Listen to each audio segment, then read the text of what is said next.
මම ෆ්ලෝසින් ගැනනේ කතා කරලා හිටියේ නූලෙන් ෆ්ලෝස් කරන්න පුළුවන්. ඊට පස්සේ ඔයගොල්ලන්ට තව ෆ්ලෝසින් ක්‍රමයක් තියෙනවා. ඒක තමයි වෝටර් ෆ්ලෝසින් කියලා. කියන්නේ වතුර එකක් හයි ප්‍රෙෂර් එකකින් වගේ කටේ හැමතැනම මේ දත් අස්සට ප්‍රෙස් කරන එක. එතකොට දත් අස්සේ තියෙන දේවල් වේගෙන් යනවා.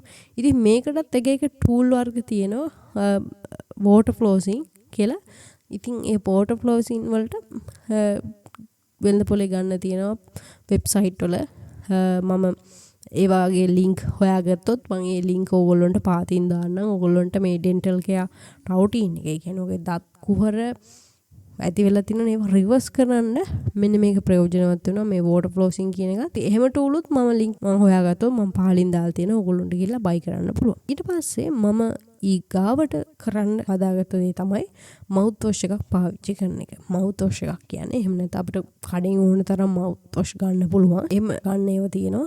ඉතින් නමුත් අපිට එහෙම එකක් ගන්න විදිහක් නැත්නම් අපිට DIY මවුත් වොෂ් එකක් හදා ගන්න පුළුවන්. මම DIY මවුත් වොෂ් එකක් හදාගන්න විදිහ මේ උඩ වීඩියෝ එකකින් හදලා තියෙන. ඒ කියන්නේ ලේසි අමුද්‍රව්‍ය හොයාගෙන හදාගන්න විදිහ. එහෙම නැත්නම් ඔයගොල්ලන්ට පුළුවන් ලුණු වතුර ටිකක් හරි කටට අරගෙන හොඳට කටේ කලදලා ඒක අයින් කරන්න පුළුවන්. ඊගාවට මම කරපු දේ තමයි ඔයිල් පුලින්. ඒක ඉන්දියන් ආයුර්වේදික ක්‍රමයක්. ඒ කියන්නේ මොකක් හරි ඔයිල් වර්ගයක් විශේෂයෙන්ම පොල් තෙල්, ඒ කියන්නේ කොකනට් ඔයිල් කටේ පුරවගෙන ඉඳලා ඒක සෑහෙන වෙලාවක් කට තුල තියාගෙන ඉඳලා දත් අතර රැඳෙන්නට තියලා විනාඩි 20කින් විතර ඒක එළියට දානවා. ඊට පස්සේ මේක ඉන්දියන් අය තමයි ගොඩක් පාවිච්චි කරන්නේ. නමුත් මම ගොඩක් වීඩියෝ වල දැක්කා බටහිර වෛද්‍යවරුන් මේක සෑහෙන විදිහට රෙකමන්ඩ් කරනවා. මේක ඒගොල්ලෝ අනුමත කරනවා. මේක සෑහෙන ප්‍රතිඵල තියෙනවා. ඊට පස්සේ මමත් මේක කරන්න පටන් ගත්තා.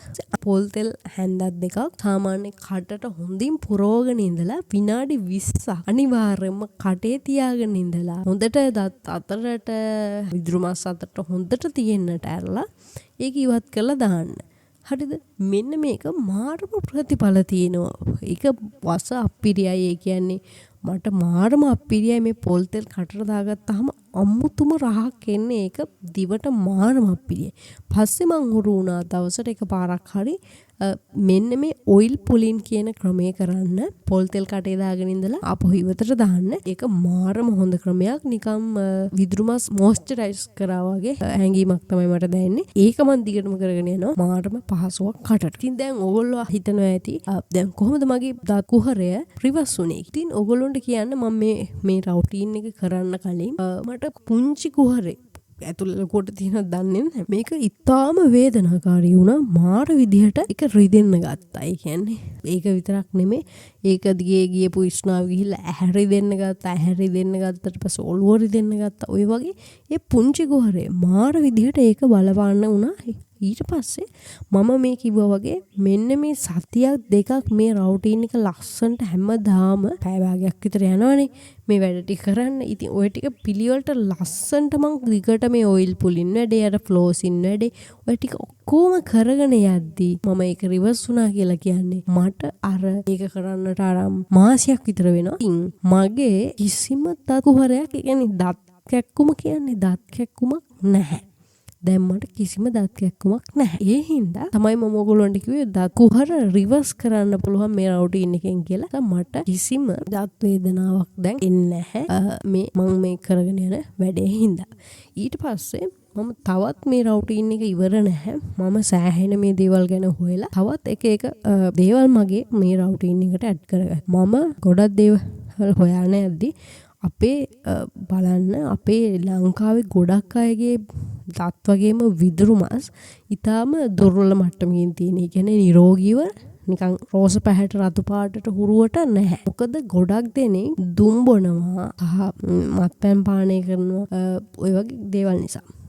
ඒ වගේම අපි ඒ දුම් බොනවා මත්පැන් පානය කරනවටත් වඩා ඊටාම භයානක දේ තමයි අධික සීනි භාවිතය. අධික ඇසිඩ්මය, සුගර්, සෝඩා තියෙන පැණි රහමයි. අපි තනි කර පැණි රහමයි. ඒ කියන්නේ අපි සාමාන්‍ය අපේ සංස්කෘතිය උනත් තියෙන්නේ පැණි රහ කෑම ජාති. පණහින්දා අපේ මේ දත් කුහර ඇති වෙනවා. මං කිව්වේ අර ඇසිඩ් ශ්‍රාවය කරනවා අපේ දත් වලට. එතකොට අපේ දත් ඩිමිනරයිස් වෙලා අපි කුහර ඇති වෙනවා කියලා. ඉතින් මෙන්න මේ අධික සුගර් භාවිතය තම අනිවාර්යයෙන්ම නවත්තන්න ඕනේ. නැවැත්තුවොත් ඔයාට හිතා ගන්නවත් බැරි විදිහට මේ දත් කුහර ඇති වෙන එක වගේම මේ විදුරු මසුත් ලස්සනට හැදෙනවා. ඕගොල්ලෝ මේ සීනි භාවිතය නතර කරොත්.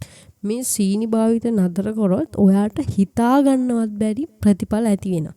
ඒක නිකන් අයියෝ කියලා ඒක සරලව හිතුවට ඒක ඔයා හිතන්නේ $1 මිලියන් ආයෝජනයක් කරනවා වගේ තමයි සීනි භාවිතයෙන් නතර කරලා ඒකට ලස්සන රවුටින් එකක් හදාගන්න විදිහ. ඉතින් ඒක ගැන මම වීඩියෝ එකක් කරලා තියෙනවා. ඕගොල්ලන්ට උඩින් බලා ගන්න පුළුවන්. ඉතින් මේ සීනි භාවිතය අපි පොඩි කාලේ වුණත් ළමයින්ට කියන්නේ සීනි ගන්න එපා දත් පණුව කනවා කියලා. ඉතින් අපි ඒ ගැන පොඩි අවබෝධයක් අපිට තිබිලා තියෙනවා. ඉතින් මේ සීනි භාවිතයම සම්පූර්ණයෙන්ම නැති. සීනි කියන්නේ සීනි තේකට සීනි දාලා බොන එක නතර කරා. ඒ වගේම පැන් රස ඔය කෑම ಜಾති කන එක නතර කරා. එහෙම කරා. ඒ වගේම මම දැනගත්ත දෙයක් තමයි ඊගාවට හොඳ අපි විටමින් සහ ಖನಿජ ලවණ පරිපූර්ණ ආහාර වේලා ගන්න ඕනේ. එතකොට තමයි අපේ අර ජිම් ගිහිල්ලා හොඳට කාලා බීලා ඉන්න අය බලන්න. ඒගොල්ලෝගේ විදුරු මාස් හරිම ලස්සනයි.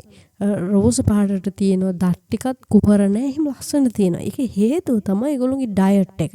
ඒ කියන්නේ හොඳට කාලා බීලා ඉන්න එක. හොඳට කාලා බීලා ඉන්නවා කියන්නේ ගොඩක් රයිස් කාලා කොත්තු කාලා ඉන්න එක එහෙම නෙවෙයි. ඒ කියන්නේ ගොඩක් ප්‍රෝටීන්, විටමින් සහ ಖನಿජ ලවණ පිරි සම්පූර්ණ හොඳ ආහාර වේලා කන එක. අපි ගොඩක්ම කන්නේ සෑහෙන කාබෝහයිඩ්‍රේට් ප්‍රමාණයක් අන්තර්ගත ලොකු බත් පිඟානක මාළු පිණි පොඩ්ඩක්. එහෙම නැතුව අපි ගොඩක් පෝෂ්‍යදායී ආහාර වේලා කන්න ඕනේ. ඒ කියන්නේ හොඳ ප්‍රෝටීන් ආහාර වේලා. විශේෂයෙන්ම හරක් මස් කන්නේ අපි එක එක දේවල් හින්දා.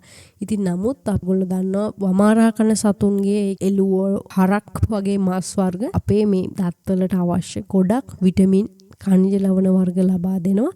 ඉතින් ඒ නිසා ඔයගොල්ලෝ අනිවාර්යයෙන්ම ඔයගොල්ලෝ කනවා නම් හරක් මස්, එළු මස් කන්න ඔයගොල්ලෝගේ ඩයට් එකට ඇතුල් කරගන්න. ඒ වගේම එළු කිරි ඔය වගේ ගොඩක් ආහාර තියෙනවා. ඩයට් එක අනිවාර්යයෙන්ම වෙනස් කරගන්න. සීනි කන එක නතර කරලා මේ වගේ පෝෂ්‍යදායී ආහාර, විටමින් C තියෙන ආහාර වර්ග ඊට පස්සේ මම ඔයගොල්ලෝ වීඩියෝ එකේ පේනවා ඇති එක එක ආහාර වර්ගවල තියෙන විටමින් මොනවද? ඒ කියන්නේ කන්න ඕන කෑම මොනවද කියලා. ඉතින් ඒවා අනිවාර්යයෙන්ම ඔයගොල්ලෝ වෙනස් කරගන්න ඕනේ. මාත් වෙනස් කරගත්ත ඒ නිසා මට දැන් වෙනම කොන්ෆිඩන්ස් එකක් ඇති වෙලා තියෙන්නේ මගේ මුඛ සෞඛ්‍ය පිළිබඳ. මොකද මම දැන් ඒකට වෙනම රවුටින් එකක් කරගෙන යනවා. ඕගොල්ලෝ try කරලා බලන්න. අන්න ඒ දේවල් කරලා තමයි මම මගේ දත් කුහරේ රිවර්ස් කරගත්තේ. මම දන්නේ මේ දත් කුහරේ රිවර්ස් වුණාද කියලා. නමුත් නතර වෙලා වගේ හැඟීමක් මට දැනෙනවා. මොකද වේදනාවක් නැහැ සහ මගේ දත් වෙනදටත් වඩා සුදු වෙලා තියෙනවා. ඉතින් ඒක බොහොම සතුටුයි මට. ඉතින් ඒක නිසා මම ඕගොල්ලොත් එක්ක ෂෙයා කරේ. ඕගොල්ලොත් කරලා බලන්න. ඒ වගේම ඕගොල්ලොත් ඔයගලගේ දත් රැක ගන්න, ඕගොල්ලෝ දත් සෞඛ්‍ය රැක ගන්න මොනවද කරන වැඩ? ඒ කියන්නේ එදිනදා උදේ හවස මදිනවට අමතරව තව මොනවද කරන්න කියලා පාතින් කමෙන්ට් කරගෙන යන්න. ඉතින් එහෙනම් මම ගිහින් එන්නම්. සුබ දවසක්.